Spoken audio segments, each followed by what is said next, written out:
Willie D Live. It's Willie D, y'all, back with another episode of information and instructions to help you navigate through this wild, crazy, beautiful world. In the studio, Kathy Griffin.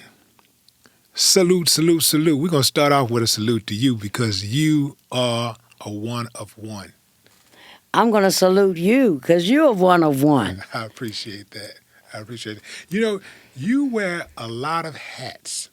First of all, before I even get into that, you have been the most requested return guest in the history of Willie D Live.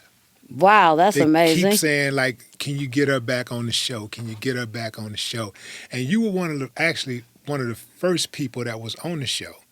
In fact, you was on the Ghetto Boys podcast that I did with Brad, but they've been asking me to bring you on my show. And so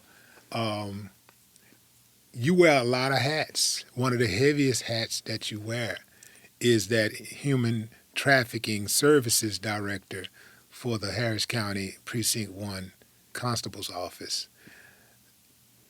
What constitutes human trafficking? First of all, there are 4 categories of human trafficking. Do you know what they are? What are they? Just think about it. The 4 categories of human trafficking. Children? Is that a category? Children? It's more specific than that. More specific. Okay, so let me think about it. 4 categories of human trafficking.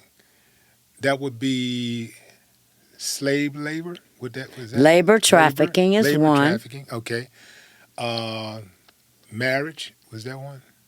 So labor trafficking, let me think about it. Labor trafficking, sex trafficking. Yep. Labor's trafficking, sex trafficking,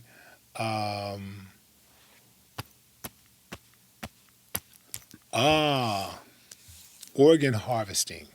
Organ trafficking. Yeah. And what's the other? Drug trafficking. Drug trafficking. And humans traffic these things. Yeah. To be a human trafficker, it has to be the lowest of the lowest of the lowest of the lowest.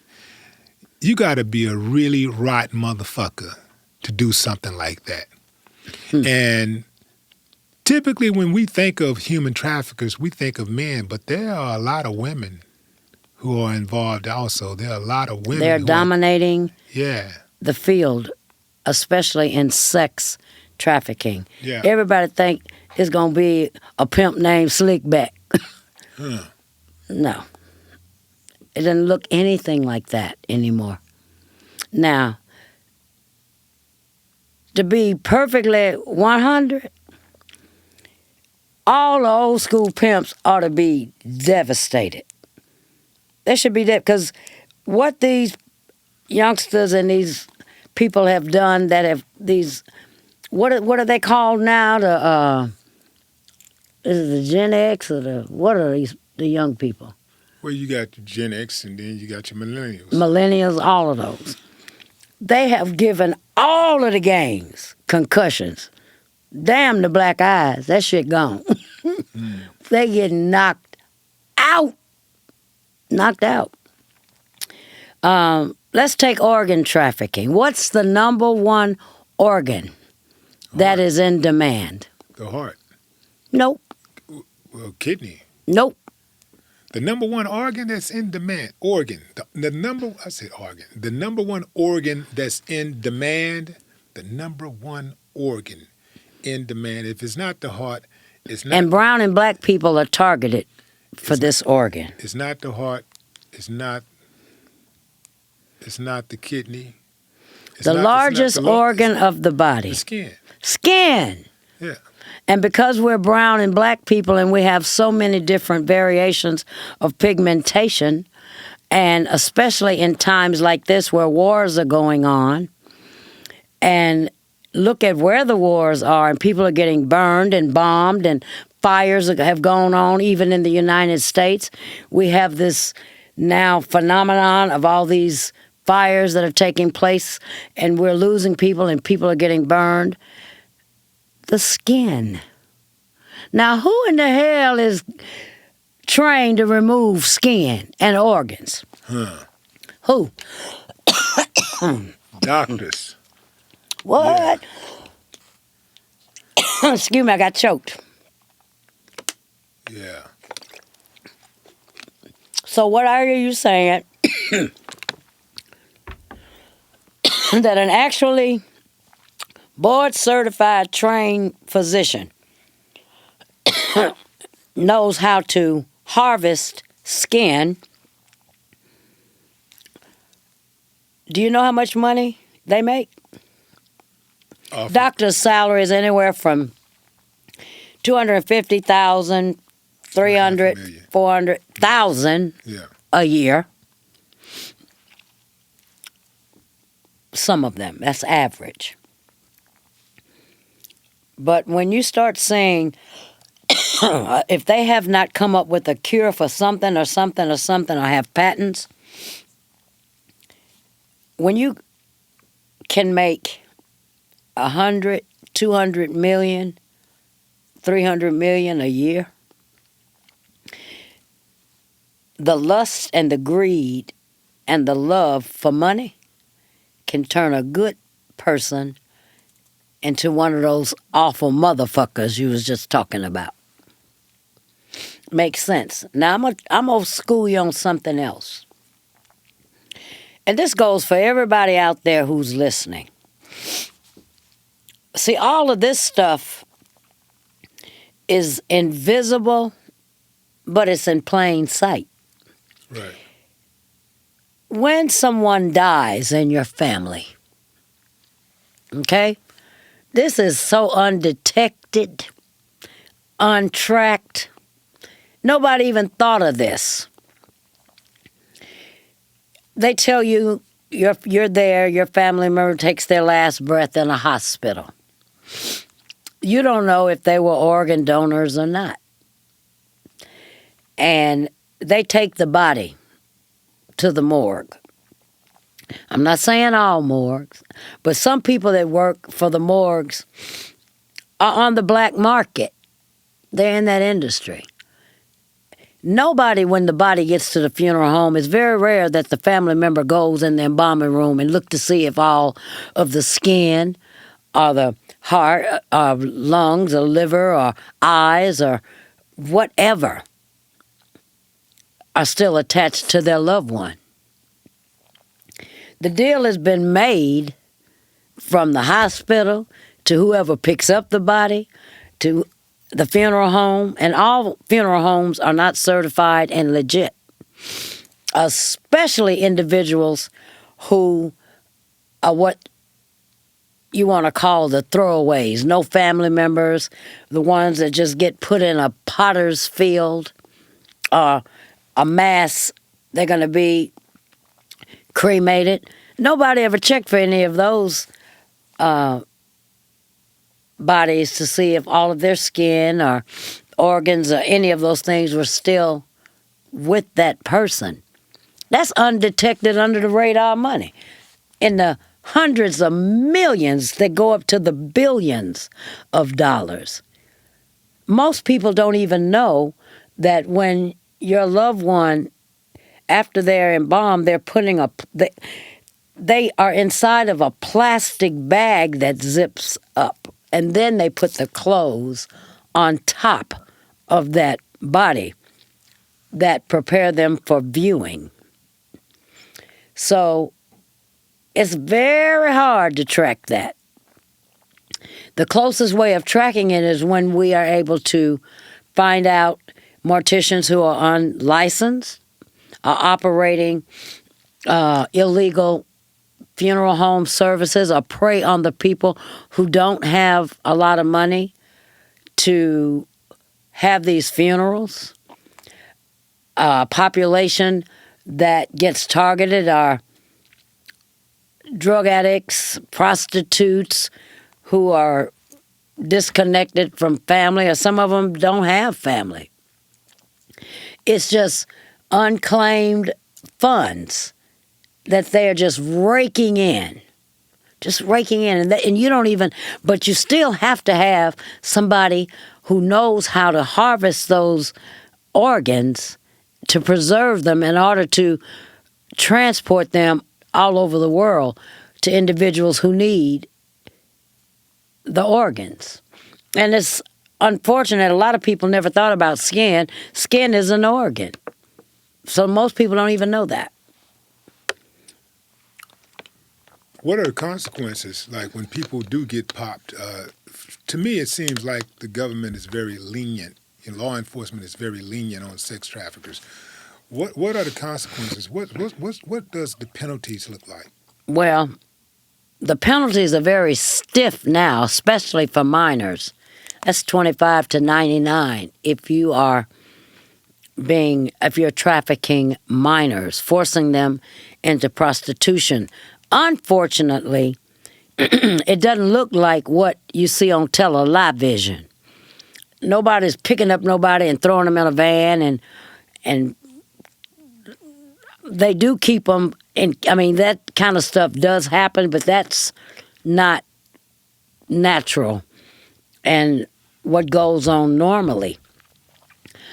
These children are being courted through social media, through the video games, through cult-like music. Is that one of those video games, is that 764 thing you was talking about? Yes, that's, they had a big story on the news last night, how they're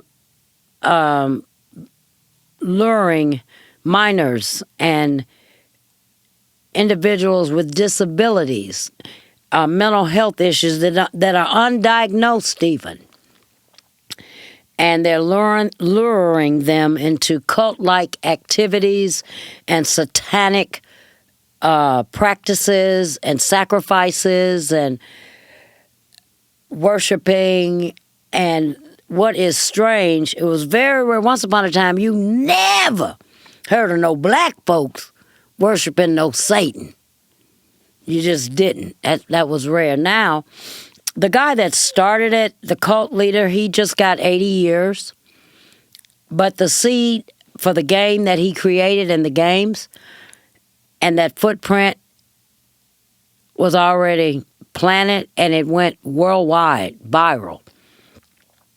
And before you even know it, you just think you're playing a game and you're on there with individuals. You can't see them. A lot of them are covered up. They have these little ads that pop up and you click on it. Even on any of the games, they take you into the dark web, and with all the AI that's going on, they're taking your voice, your face, putting it on these AI characters, and your likeness has been shared billions of times. The same way with... they're calling it the fake, like they had fake news and the fake photos and all that. They can actually take your likeness and your voice. And they're even doing that on the scamming that they're doing when they're stealing your identity, stealing your information, stealing your bank account, stealing your social security numbers. Like, these scam calls will come in and they might not say anything. You keep saying, hello? Hello? It's recording your voice. It takes your voice likeness and uses that and creates your whole conversation because they had the tones of your voice. Like you're talking to a bill collector, or you're saying, I want to change my password, I want to change my whatever. We are living in some of the most horrific, scary times ever. Ever, ever, ever. Since I've been sitting here, you see me continuing to delete. I've had 10 scam calls in just the past less than 1 minute on my phone. And by answering them, you got to be careful. Because even if they don't say anything, you don't... First of all, if you answer it, don't you say anything. Let them say something. And then you'll hear the little glut. Hang it up. Delete it. Block it. And they're just going to keep calling and keep calling.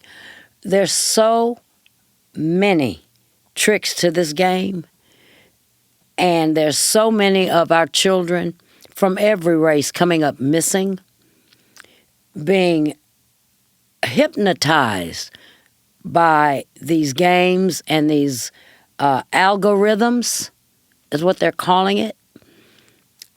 And even now, back in my dope fiend days, when I was a crackhead, that was real dope. And I used to tell everybody, and they would laugh and think it was a joke. I say, ain't no more real dope. Me, George Clinton, Rick James, everybody, we all smoked up all the real dope. That was not a lie, because Pablo Escobar was killed. And then they arrested the other guy, they were calling Patron, and their children took over those businesses, and they weren't able to duplicate cocaine. That's why now people are calling it crack, but it's not. It's crystal meth, which is a chemical. You got metal and lithium batteries and Drano and Sudafed and bathtub meth and the things that they're doing, that now you see everybody out here, and it is not no crack.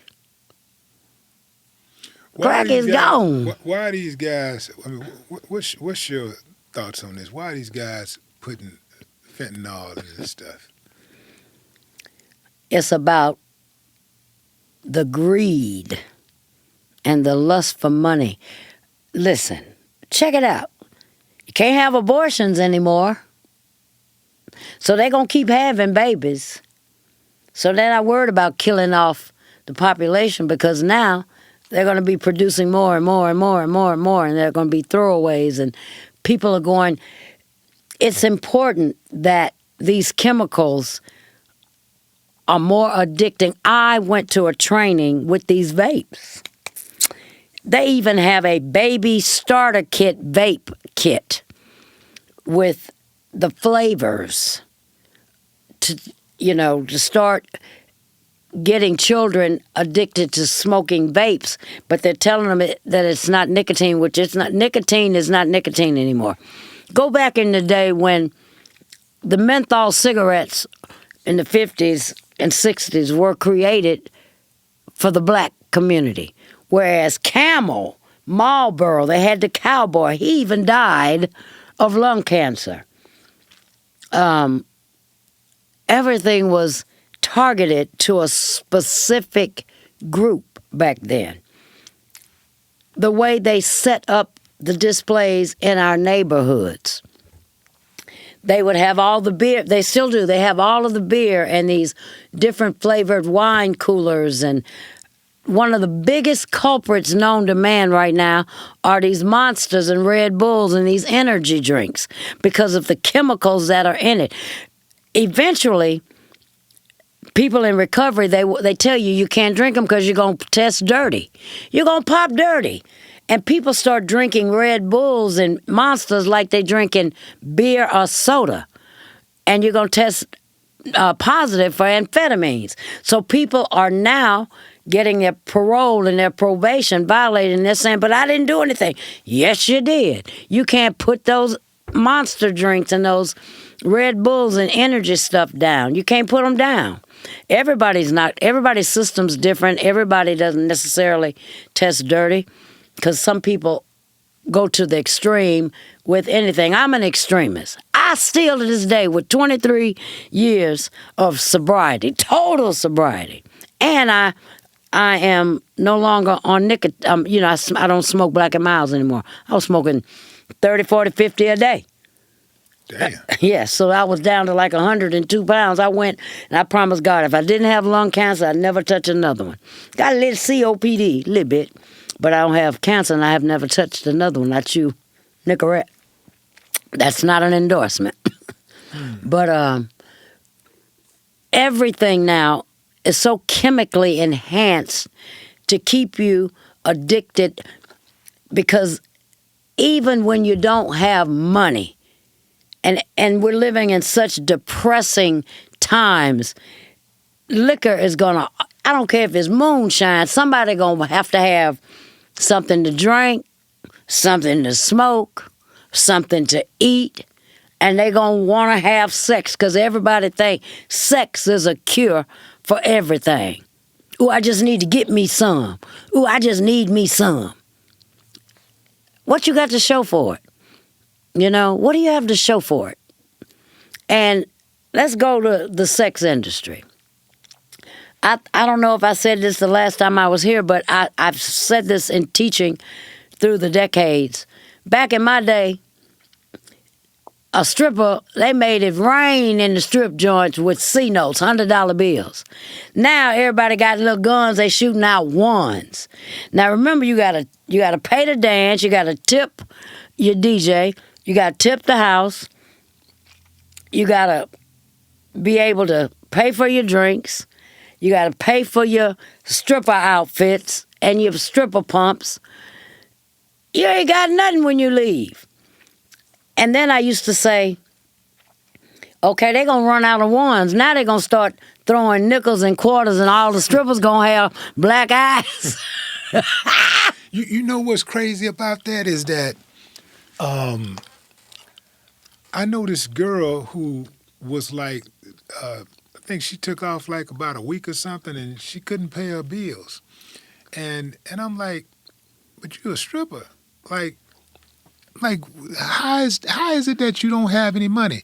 And she would strip, and sometimes she would actually be at the club all night and not make anything but like, $50 or $40. And I'm like, damn, and this is a good looking chick, And I'm like, how in the hell do you make $50 stripping? Then that entices them to go to the VIP if they have the wherewithal, and you got the BBLs and all of that stuff, which a lot of people are doing that, and that stuff's going south. How often are the strip clubs used for sex trafficking? Daily. Daily. It's a big part of it, huh? Yes.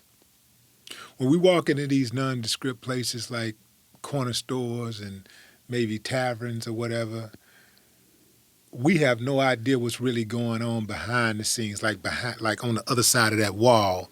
You might have, 30 They have gambling machines and dice games and card games, and that was all targeted to go after the senior citizen population that could not afford to actually go to a casino. That they have the senior citizen buses. You've seen them. They pick them up and take them to the casinos. A lot of people don't have the money to go to those big casinos, but they'll go to the game room. And those, at Precinct 1, they raid game rooms quite often. And what they find in the misuse and abuse of the people that go there, and most of those machines we have found have been set to take your money. Yeah. More so than what they do in a real casino. And so prostitution now has really changed. The myth was that prostitutes like sex. A real prostitute does not like sex. So why is she doing it? We know but sometimes it ain't even about money, is it? Is it always about money? It was supposed to be. Yeah. It was never supposed to be about the sex because it's a job. Mm-hmm. You getting up just like organized retail theft, stealing. They get up every day and go to work. They go into work to steal. They go to classes to learn how to steal. They learn how to line their purses with the aluminum foil and how to take the sensors off and all of that, more organized retail theft and stuff like that. The interesting thing about even that, anybody that steals anything, now check this out. Let somebody steal something from them. They're ready to kill you.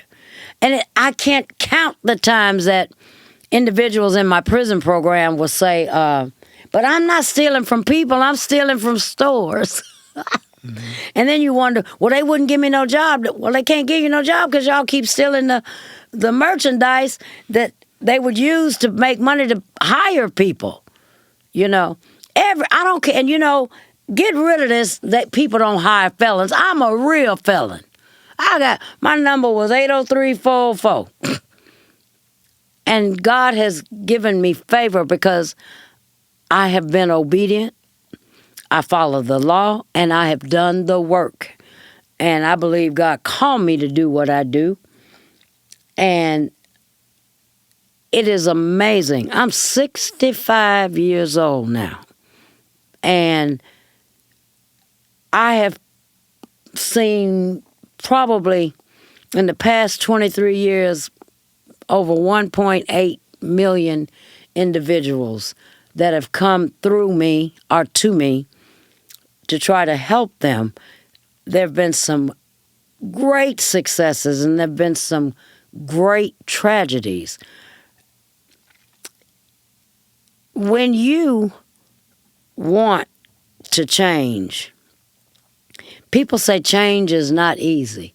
Well, you can tell yourself change is not easy. If you don't like macaroni and cheese and you refuse to eat it, you're not going to eat it because what? You don't like it, right? Right. So why are you going to eat macaroni and cheese and you know you hate it? And let's talk about pizza. If you had a pizza here right now, would you share it with me? Absolutely.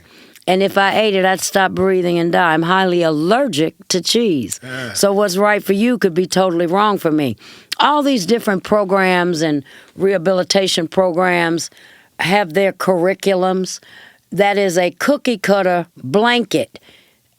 Even identical twins don't piss and shit and fart at the same time. You have to tailor-make a wellness plan for every individual that you deal with because I don't care. No two people are alike. God was miraculous with how he made each one of us individuals. Same thing it take for you, it might not take for that person. Some people might need to go to a treatment facility. Some people might have mental health issues and they recognize that they do, and they'll go get some help. Some people don't recognize or they won't own up to that they have a problem. Ain't nothing wrong with me. Ain't nothing wrong with me. I'm okay. And you batshit crazy. And some people, I don't know anybody living in the world today don't have some kind of mental health issues. How could you? Right. How could a prostitute that had to sleep with 30, 40, 50, especially ones that were being forced into trafficking, or you've got somebody that is making you do these things and giving you a 24, 48, or 72. You know what that is? What is that? In the whole game, that's where you made to walk the track or the blade. 24 hours, nobody can give you anything to eat unless that trafficker or that pimp gives you that water. You can get beat within an inch of your life if you take some food from somebody. A lot of people in the sex industry now, especially the prostitution game, they're not trying to have sex. They are going, you got women that'll recruit other women. And the whole thing is somebody will knock on the door when you go in there with that trick, and they'll come in there and they'll get a whole black eye and rob that trick. Sometimes it goes real bad because I've got people in my human trafficking program now in the Texas Department of Corrections that it went bad. It ended up in murder. Or they put something in the trick's drink and they didn't wake up. They OD'd. So fast money. Everybody's trying to get it and come back with it. Well, what the hell did you get and what did you come back with? You sitting in my prison right now. You ain't got shit. You ain't got a bank account. And if you've been hoeing for a year and you don't have a bank account, you need to find a new profession. When is it justified for a prostitute, a woman of the night, woman of the day, whatever. Our man, our other. Yeah, or others. When is it justified to actually use lethal force when you find yourself in a situation with a trick? So when would it be? When would it be justified? Everybody has the right to protect themselves. But first of all, you got to look at that situation. You're in an illegal situation, operation. But anybody that somebody is trying, you think that is trying to hurt, harm, or endanger you, you have the right to protect yourself. That doesn't mean you have the right to kill them. But some people are within fear of their life, and that happens, and they'll get self-defense. That's why that was created. And you're going to have to prove beyond a reasonable doubt that you were in fear of your life, or you got to prove that you was actually participating in illegal practices, such as prostitution. That person can say, this was my boyfriend, and we were at the hotel, and he was married, and I'm the mistress. You know what I'm saying? And he started abusing me, or she started abusing me, or she tried to rob me, or there's so many different scenarios. Each one of them has an individual footprint to that. So that goes with anything in life. But what I don't get is fast money tells you as fast as you get it, it's going to leave you faster. And it's absolutely nothing wrong with earning your keep by the sweat of your damn brow. But do it legally so then them people won't have to fuck with you. You know, start your own. I've had people to stand on the corner and sell water bottles, and they graduated from selling water bottles to sodas, and then from sodas to selling snacks. You know what I'm saying? It bothers me when you got people standing on the corner just saying, can you give me some money? You didn't offer to wash my window. You didn't offer to pump my gas. You know, I believe in giving hand-ups, not handouts. So you don't ever give them any money when they just stick their hand out at the corner? And just I have something? Before. When did you stop? In the past couple of years. I stopped about 30 years ago. You know, I have to really, because a lot of people will, what I hate is they'll misuse their children. They pimping their children to make you think that they need something. And half of the people that's out there begging get disability checks, which I think getting ready to be shorted. Or have a Mercedes-Benz or a G-Wagon parked right around the corner. They coming up. Coming up. I look at, and I also feel, I know there are people that say, well, you know, what they do with the money is between them and God. Nah, man, because I feel like a sucker. You know, like, look, so basically, the guy, an able-bodied guy is just standing there with a sign.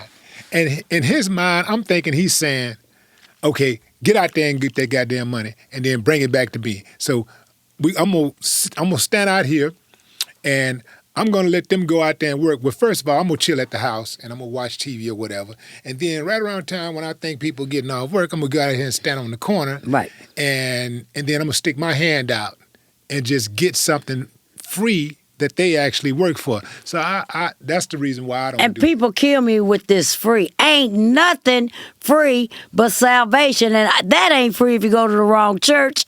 Really? You know? And when men come up to me, I think about what I had to do for a hit. Yeah. Just to get 50 cents or $1, they made me I had to fuck, suck, get beat, whatever. Sodomize, you name it.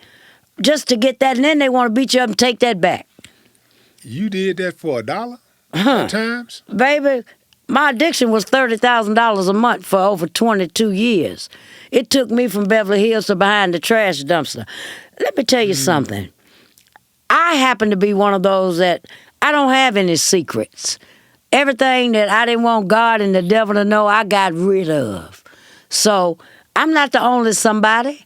I'm not fixing to sit here now because I'm the Human Trafficking Victim Services Director for Harris County Constable Precinct 1, and I am the founder of Our Roadway to Freedom, the only human trafficking rehabilitation program in any prison that we know of in the world, and act like I'm holier than thou.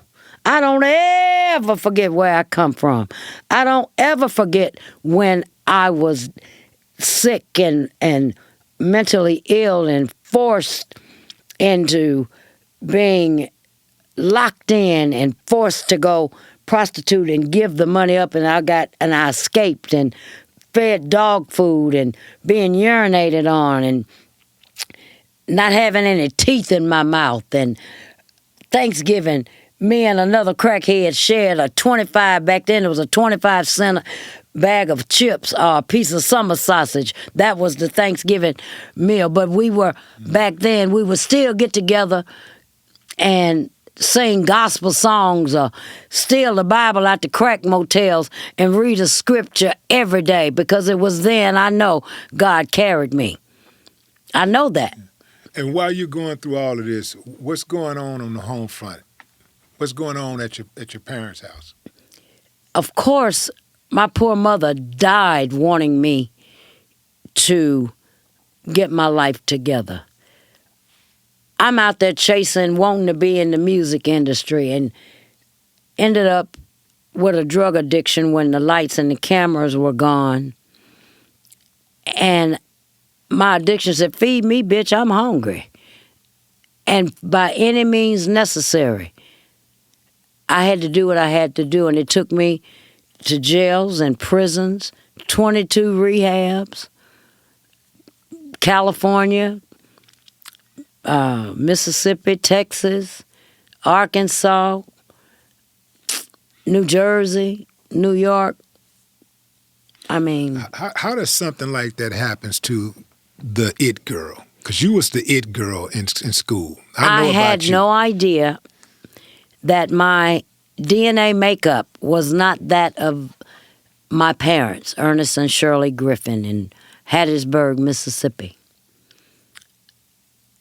I just knew I was born in Inglewood, California, and we moved to Mississippi in the early 60s, back when it was segregated. And I know that I looked, people say, "Oh, Kathy Griffin, you white."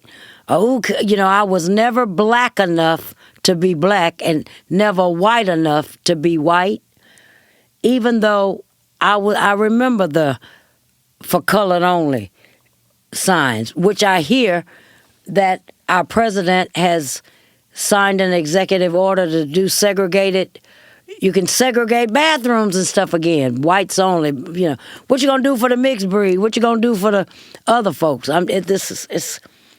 Everything is just crazy, and I never thought that I would live in these times. But getting back on the subject of what you said, my biological bloodline had the disease of addiction in it, not the parents that raised me. Griffins. And I didn't know I was adopted until I was 26. You were raised by the Townsends. No, I was raised by the Griffins. I didn't find out I was a Townsend until 86. And then my dad was Ed Townsend, who was the writer and singer, and produced and wrote the song "Let's Get It On" for Marvin Gaye. For clarity. Clarity.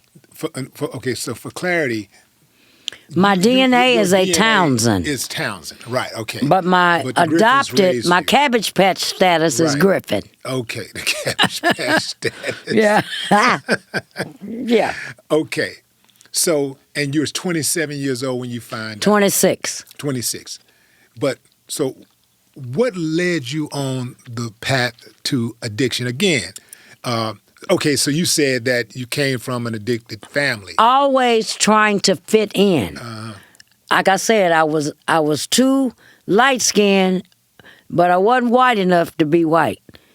And I wasn't black enough to be black. black kids used to beat me up and say, "Ooh, Kathy Griffin, you white." Or the white people would tell me it was a nigger in the wood pile somewhere. So I had to overachieve. I had to steal Kennedy 50-cent pieces out of my daddy's coffee can to buy a bag of candy every morning to give to the kids to keep them from beating me up and to bully me. And I knew one thing. I did everything from try to tease my hair to make it look blacker. I did whatever I could. Talk ghetto, tried to be country, and I'm still loud and ghetto and country, but I can't animate the animosities and triggerate the sensibilities. I can't. But, because I was trying to prove, look, I'm black, my family's black. Yeah. But I never, ever, I still had a love for just people. I didn't give a damn what color you were. And I've been called everything. And some of them things I owned up to when I acted as such. But I didn't know that I had the disease of addiction, and that meant I was allergic to alcohol and drugs. To this day, and I'm sober, I'm so clean, man, I put the Mr. Clean Ajax man out of business. And I take pride in that. But to this day, if I could smoke crack, I love crack. It didn't love me. So I couldn't do it. I don't understand how you go to the club and get you a drink.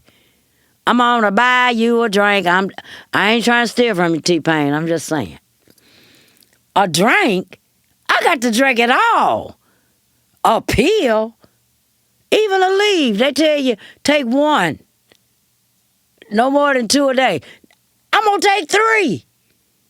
I'm not going to take as needed because I don't have that kind of brain. My brain don't care if the doctor or the dope man gives it to you. It just knows dope because I was cursed with the gene of addiction. I am an extremist. I don't just do things very softly. I overdo everything, and that was a trait that I taught myself to survive. It was a survival tactic that manifested into something that took me totally out of control, took me from being that girl that I talked about that graduated early from high school and started college at Texas Southern and went back and graduated with my class, and I'd already been in college 2 years, and then trying to fit in and trying to people please and buy friends. It led me to doing things that I never ever thought that I would do. And now that God has allowed me to get to the age of 65, I don't give a damn. I can say what I want to say. I'm not going to break the law. I can tell my truths. I don't care if you like me or not. It doesn't matter. I'm okay with me. See, I learned the difference in like and love. When you love somebody, you can love them so much you want to kill them. But if it's some shit you like, say like your beautiful vehicle outside. Somebody just gifted you a brand new one, spanking brand new, you don't owe a dime on it. And they give you the keys. And the person that you love, say, baby, let me drive it first. And because you love them, you let them drive it.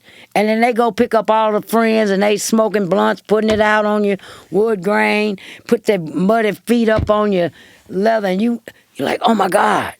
But when you like something, you take better care of it.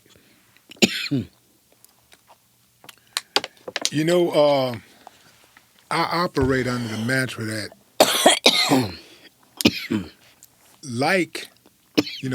love oftentimes take the like out of relationships. Mm-hmm. They turn into relationships.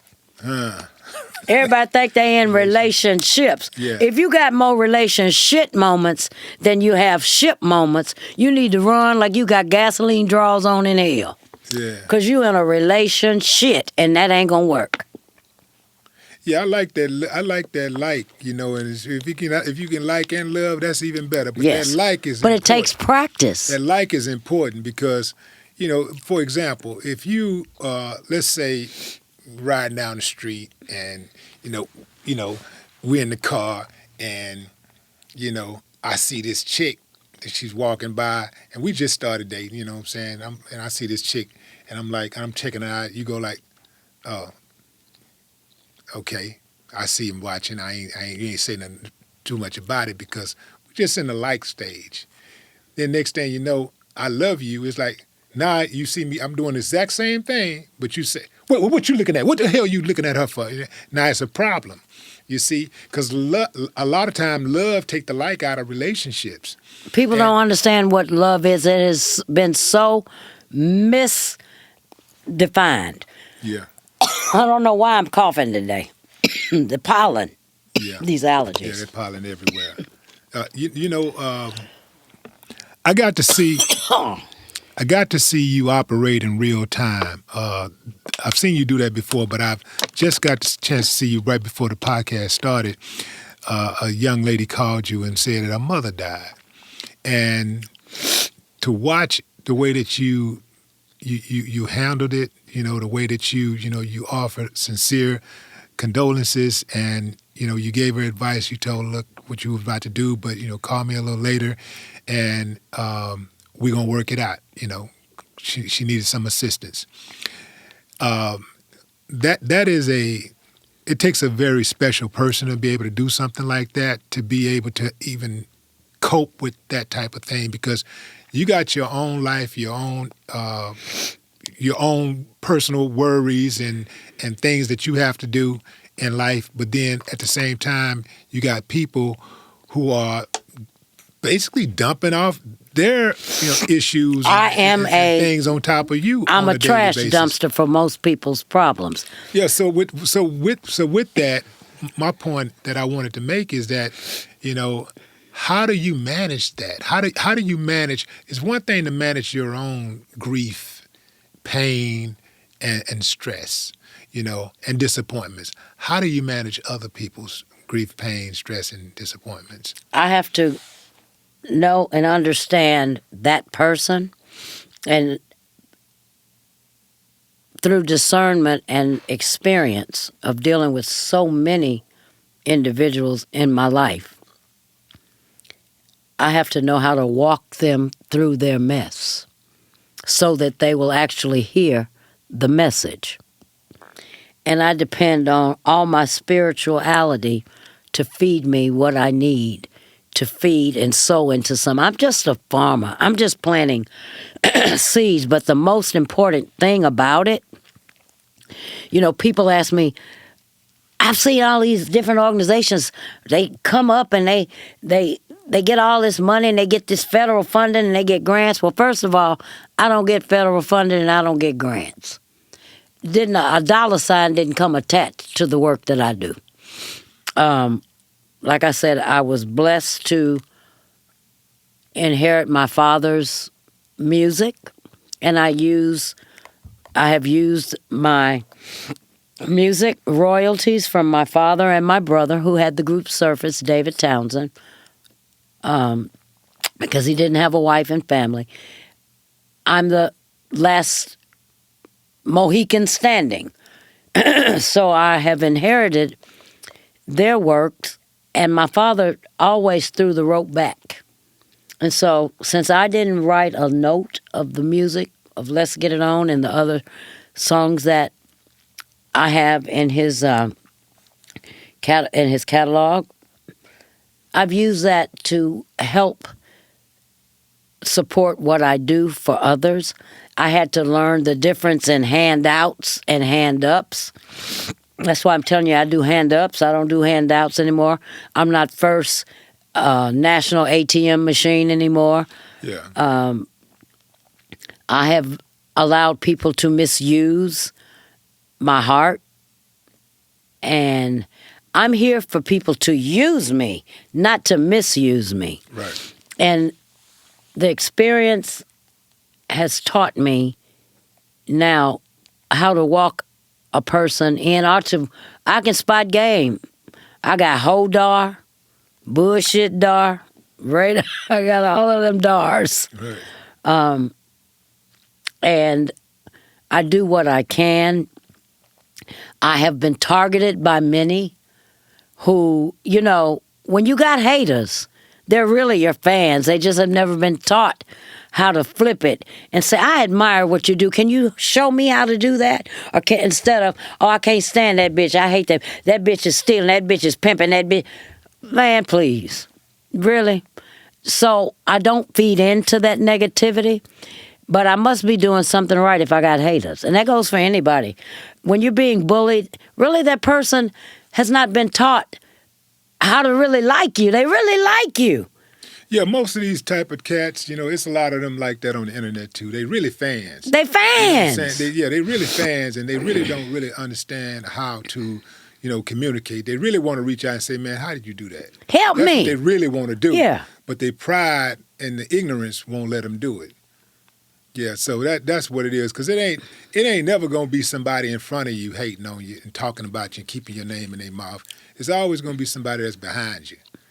Hey, look at me. Well, now, since there's so many chemicals and they own all this stuff, a lot of them have the egos and the mentality that they're untouchable and they can just say and do whatever they want to. Hell, look at our leadership in the country. All the things that were said behind the walls, they've gotten bold. These spirits have gotten bolder. But I still serve a God that can take them all down. I don't care what, And I'm not really worried because you and I, we know how to eat a pot of beans. That's right. You know what I'm saying? We're not going to starve. That's right. And I'm not going to have to take from somebody else in order to have. Right. And it still doesn't mean you got to, everybody talking about they want to be rich. I don't want to be rich. I like to be wealthy. And wealthy whispers. Rich people scream. Yeah. They got what my grandbaby used to say, "Welcome me, the welcome me syndrome. Welcome me." And it's okay to have nice things. Your Father, God Almighty, is rich. He don't mind you have, but earn it. Work for it. Have pride in yourself. I don't care if you are at McDonald's. That check, if you didn't make but $125 in 1 week, you're not going to waste that as easy as if you went out there and did some illegal hustling act. That's why they call it fast money. I don't need fast money. I need clean, steady money. And a lot of people let me just give you an example. Every Christmas, they got toy drives everywhere, right? For a holiday that ain't really the real date. Okay? And it's a birth date. It is a date that man made to honor the birth of Jesus Christ. Right? That is something to be honored. But you've been out there all year long. You stripping, prostituting, selling dope, stealing, getting high, doing whatever you do, and you come beating on your head with that hair weave and them fingernails and them eyelashes and tell me, my children ain't got nothing for Christmas. All you had to do was put a couple of dollars back every week. You could even go to the dollar store and the children end up playing with the boxes the stuff come out of anyway. And then you go to all the toy drives that they get. They're everywhere. We live in a big city here in Houston. They're everywhere. But what sacrifice did you want to give, even for your own child's birthday or whatever the holidays are? You want to go get the designer bag. That's fine to have. I like designer stuff. I like knockoff stuff. I like cheap stuff. I like expensive stuff. It don't matter. Whatever I like. You understand? But when you like something, do what you got to do. legally to keep you free. And I mean, that means everybody want to do what they want to do, but don't nobody want to go to jail. And going to jail and going to prison is the only legal form, according to the Constitution of the United States, to have legal slavery. You come there in shackles and chains. They tell you what to wear. They tell you what to eat. Hell, when you go to commissary, you don't get to tell them who to order the commissary from. You get whatever brand they give you. You're not running nothing but your mouth. Even the ones that call themselves running the insides of the prisons, you're still a legal slave. But don't nobody want to go. Otherwise, you can just get up and walk out that door. Oh, yeah. Where the key at? You so big and big. Let's see you get up out of here. And a lot of people don't make it on the outside because they have purposely conditioned themselves because that's their world. And that's okay. To each his own.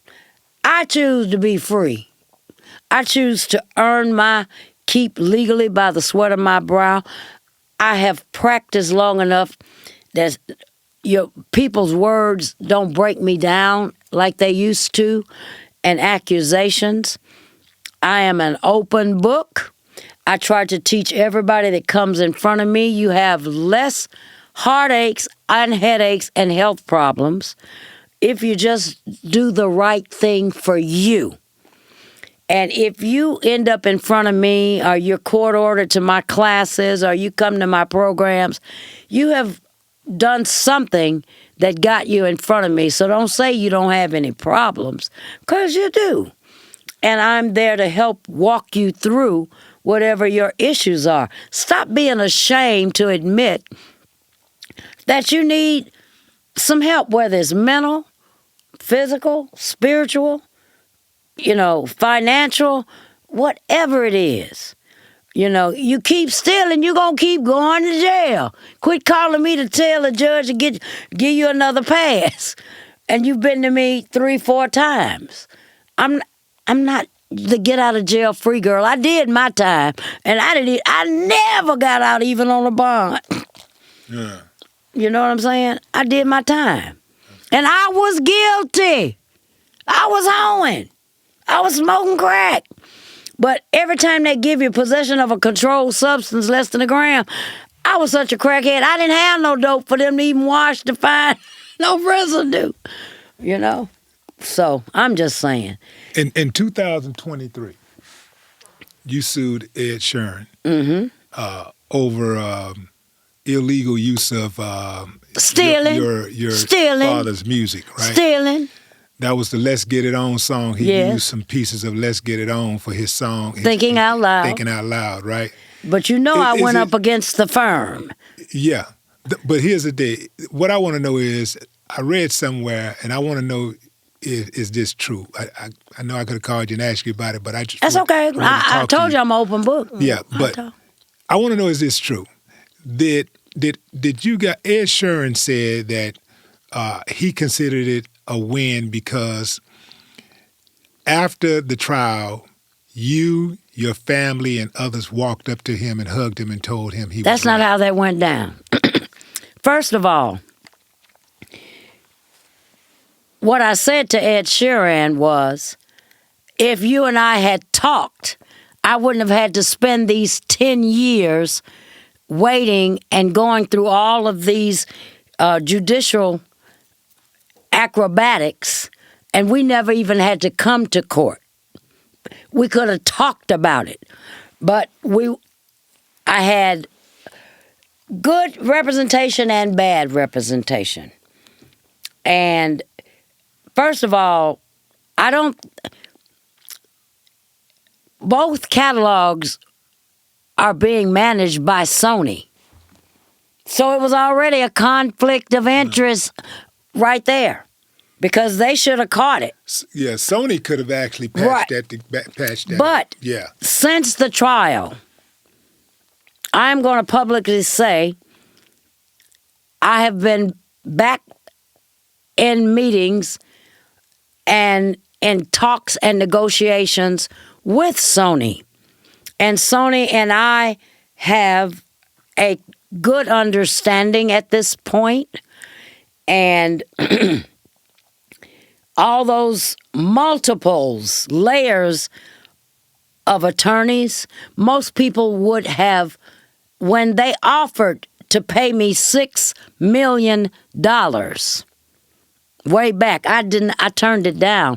Because at the end of the day, it really wasn't about that money for me. It really wasn't.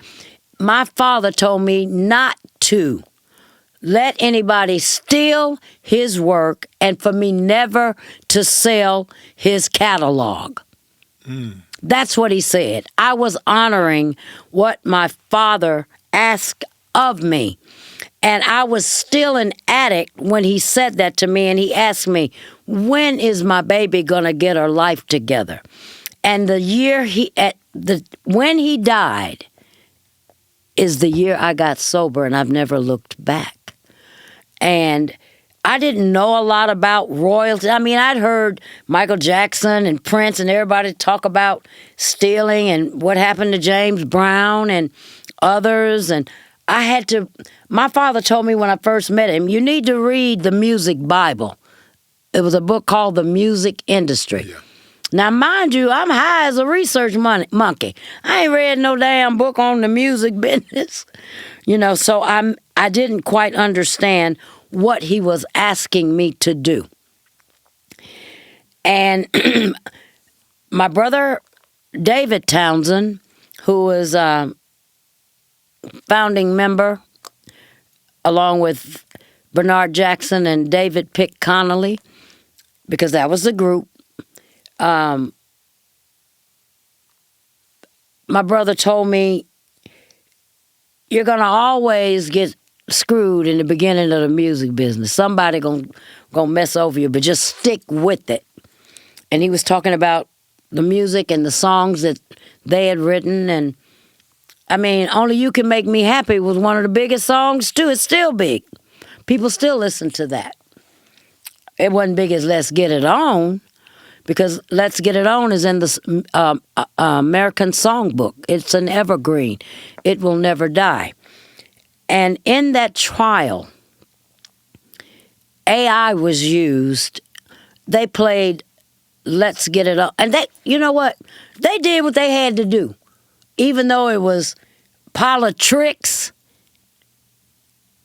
they used AI to play Let's Get It On. It sounded like, and then Ed Sheeran was allowed to play the guitar, which made the two songs sound totally different. And the jury, they had fangirls in them. After it was over, while they talking about Ed Sheeran and we did hug. We took a picture. I have the picture in my phone now, because I wasn't angry. And Ed Sheeran doesn't read music. He testifies. That's public record. He cannot read music. They said I couldn't read music, and I got up there and started playing classical music on the piano. Dun, dun, dun, dun, dun, dun, dun, dun, dun, dun, dun, and I'm like, so their facts were wrong. I was trained as a child. I've always known music, and it's in my DNA. But the jury members were outside trying to give him their phone numbers, and you're my favorite artist. It was unequally yoked from day one. They had already handpicked who they were going to use for us to even choose from. The jury pool was tainted out the box. I went up against the firm. Come on. They respected me because I lasted.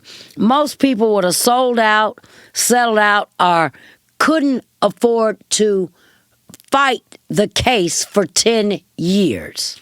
Did Ed Sheeran play in the courtroom? Yes, he did. They did a whole concert. Oh, hell, man. They had the deck stacked. The deck was stacked. Man. It's okay. Yeah. It's okay. The truth is, it doesn't matter, because people gave him, and the girl that was there, who does read music, that allegedly helped, Amy, I can't even remember her last name, she was there. She reads music. So really, it was more on her. He wrote, I mean, those were his words that he wrote about, I think it was his grandmother, the thinking out loud portion of it. I don't think Ed Sheeran is a bad guy. And he's a cash cow for the industry. Do you understand me? If he stole your daddy music on purpose, but that's theft. He's a bad but guy. But I don't know if he. On purpose. I'm not sure if he knew it then. Even if he didn't know, even if he didn't steal it on purpose, once he realized, hey man, the song. I don't. All that old shit about.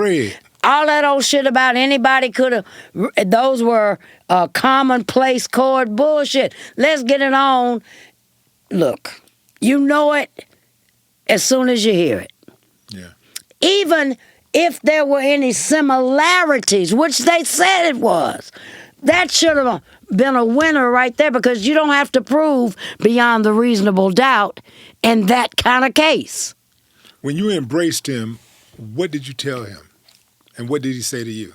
Well, we had been talking the entire week, and the embrace came because I passed out in the court and hemorrhaged because I passed 3 humongous kidney stones that were supposed to be surgically removed in the coming weeks, but they passed in the courtroom.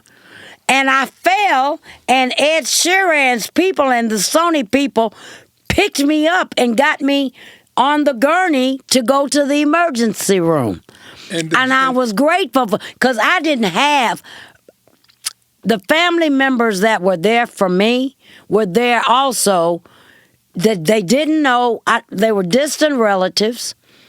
One of them absolutely had no right to any of my father's music.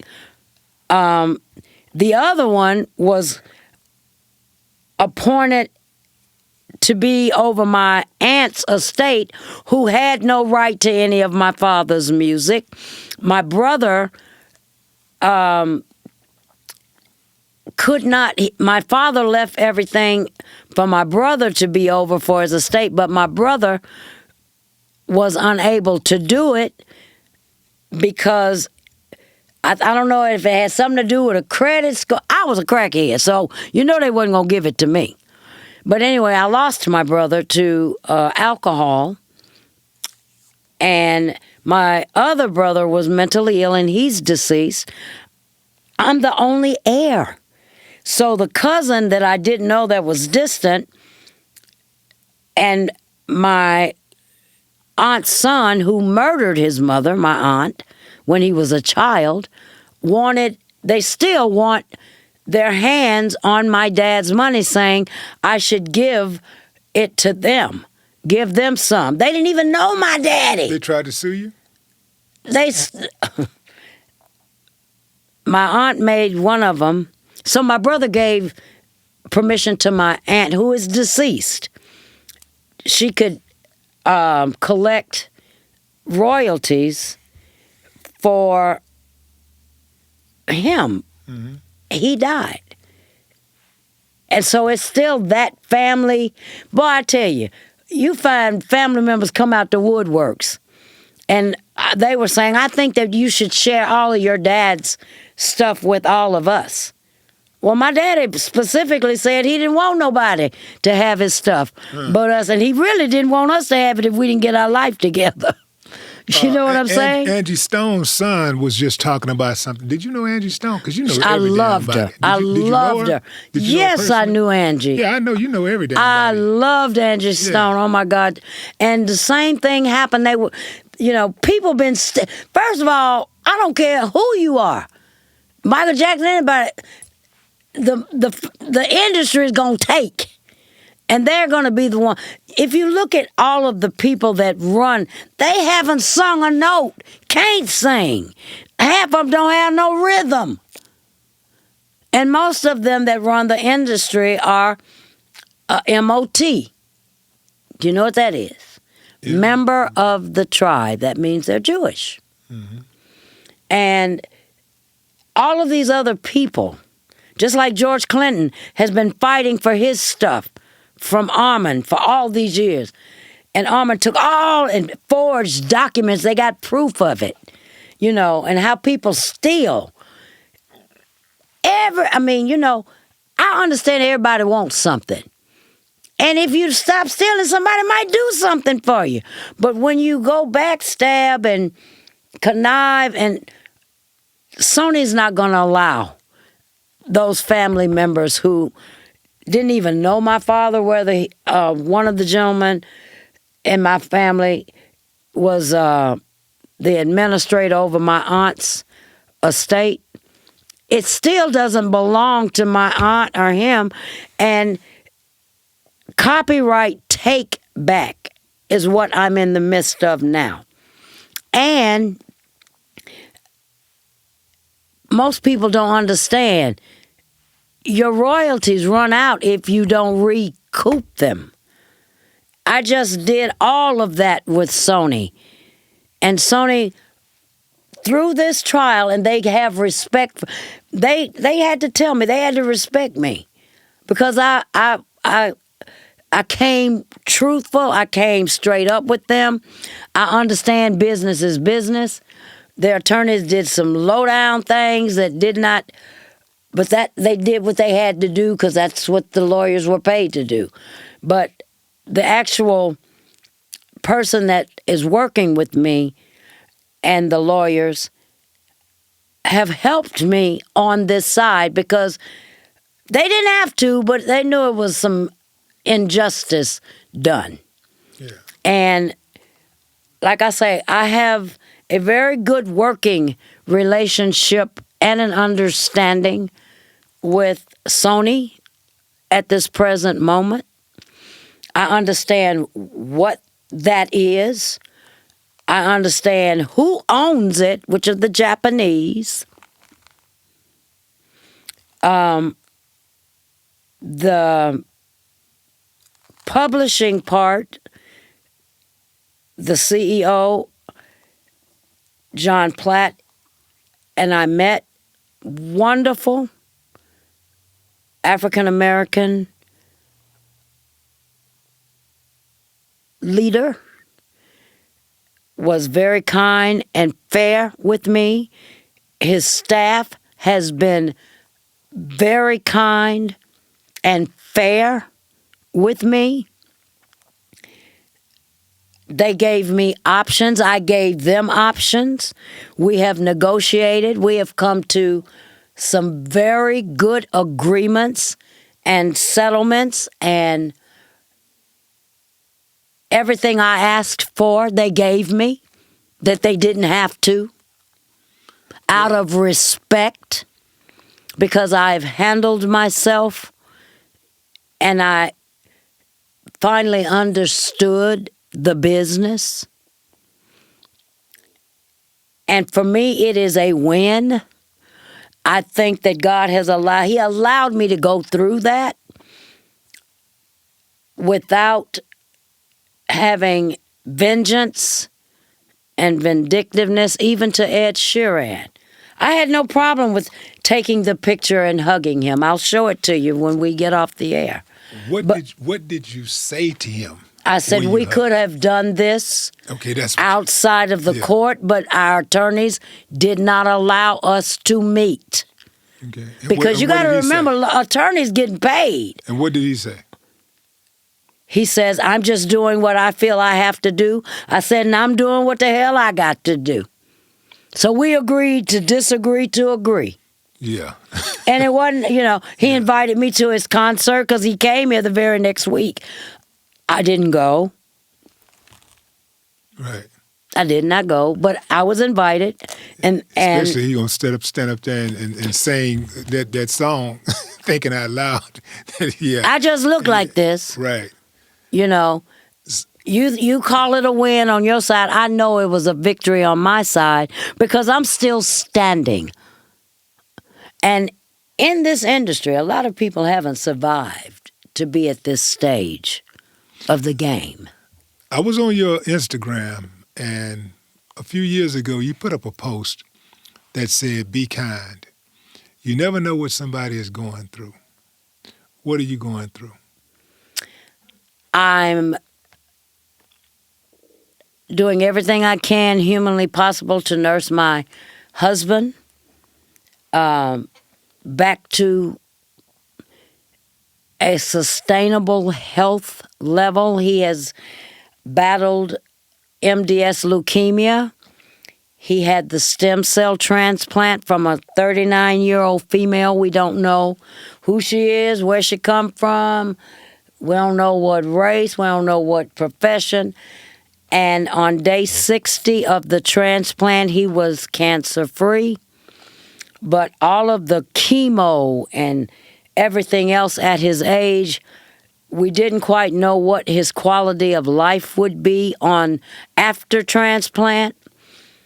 I did remember hearing MD Anderson say, "This is your new home." I said, "The devil is a lie." It could be a second visitation resort because they have done wonderful by my husband.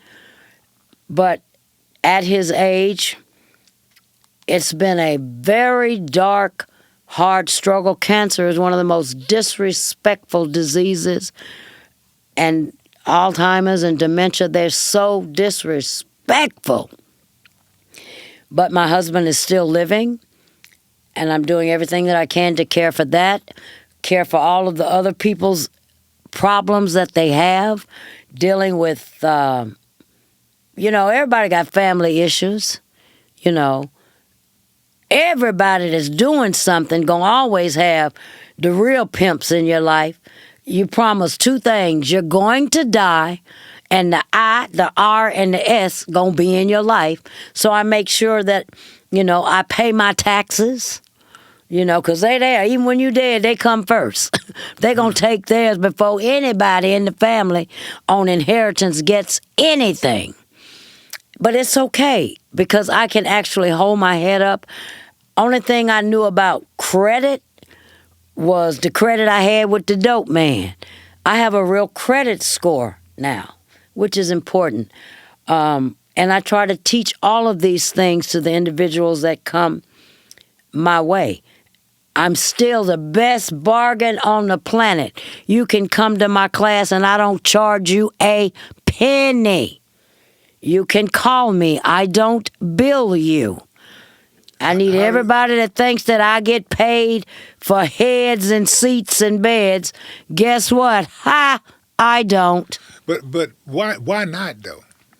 I think it's possible to give people a service and still. I understand there's certain things. If people want me to come and speak, and I know that it's an organization that can afford to compensate me for my time or my travel and my lodging, that's fine. But if there's somebody that needs help, needs me to talk to, my mother told me, and I said, everybody's different. She said, if you've learned to play the piano and you want to play in the church, you better not charge the Lord to play in the church. Well, I understand that's some people's profession. They get paid to be church musicians. But I'm not a church musician, so I don't have to. If I go into church and play the piano, I'm doing it because I like to do that. You understand? So I don't charge for that. I am hired as a contractor for Harris County. So I get paid my salary. You understand? And I agreed with the county what that salary would be. It did not say you're going to pay me X amount of dollars per head in my program. Do you understand me? And I agreed to that. So I honored my agreement. Yeah, it's important that you say that because, like you say, there's haters out there, and you don't have to take these calls outside of office hours. You don't on have the to weekend take in the middle of the night. Yeah, no, you don't have to show up. You don't have to meet people and come up with conclusions. All you got to do is just walk in there and lay out the curriculum and then leave. You don't have to do nothing. I don't have to do, but I don't do that to people. Right. Because you never know at the end of the day who gonna have to change your diaper if you live to be in one. You come here in one, and if you live long enough, you're gonna go out of here in one. Most people. Yeah. So you gotta be careful how you speak. Yeah. And I take pride in not being a hypocrite. Everything that I suggest for any individual to do, I have to be willing to do that myself. I'm not do as I say, don't do as I do. Yeah. You understand me? I heard that in that conversation that you had earlier. You was like, you expressed your empathy for her and what she was going through, but at the same time, you held her accountable. Like, are you drinking? Are you drinking? Are you using? Using, yeah. And no. And so, and why did you ask her, was she drinking? Because people take death that is promised to us and use it as an excuse to activate or buy into their addictions, whatever they are: food, shopping, gambling, sex, drugs. And alcohol is a liquid drug. What does it say on the outside of the liquor store before you go in now? Most stores, what does it say? On the outside, 21 and up. And what else? What else? Liquor store. Wine.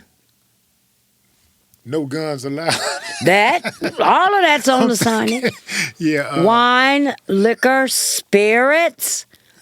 It ain't talking about the Holy Spirit. It's telling you when you go in here and drink this tangle out, them spirits gonna start coming out in your ass. I saw that. I read a report where they said it's 15 to 50,000. 15 to 50,000 people in the U.S. 15 to 50,000 people in the U.S.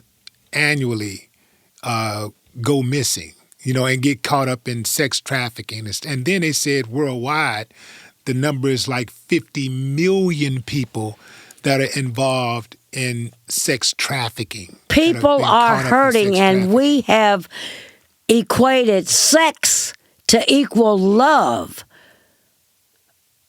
Do you understand that? Yeah. A lot of couples can get along when that was some good sex. That was some good D. That was some good P. That was some good A. You know what I'm saying? And then after it's over, then they get your ass whooped, or they leave you, or they go see somebody else. Because Dick and Coochie ain't got no conscience. Okay? And so people are online meeting these people that they don't know, and they're telling you that they're this person. A lot of times it's AI, artificial intelligence.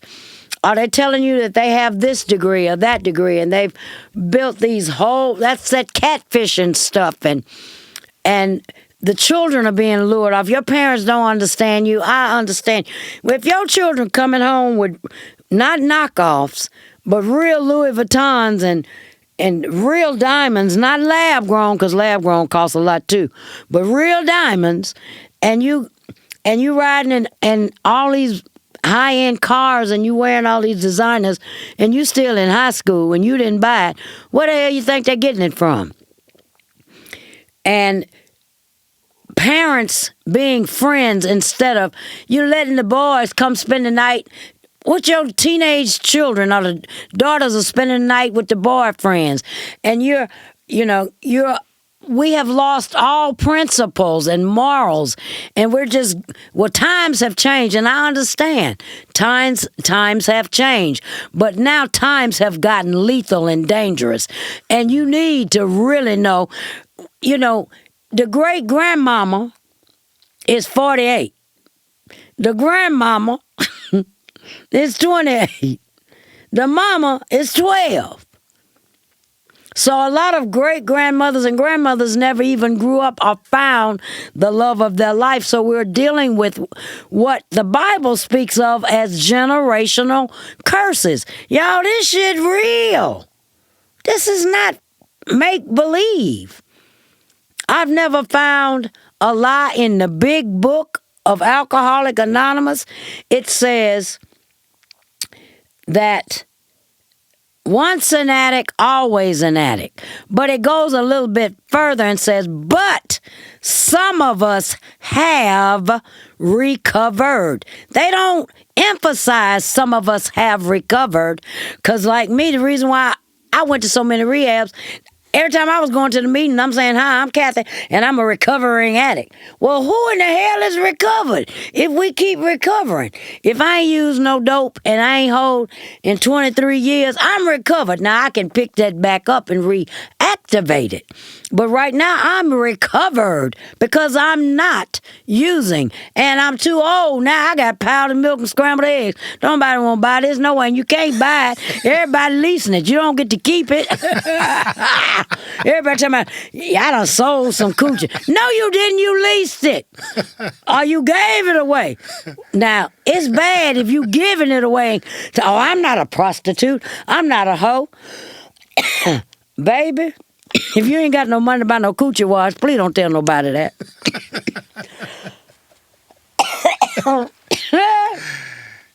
Kathy Griffin, thank you for coming on the show. I'm just saying. Well, I tell you, boy, you something else, Kathy. You are a treasure, though. Like, I love you for real.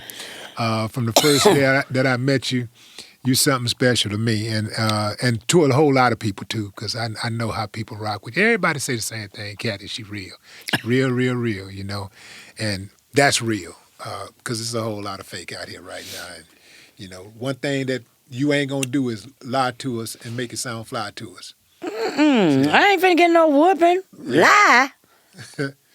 Don't ask me if you don't want to know the truth. Yeah.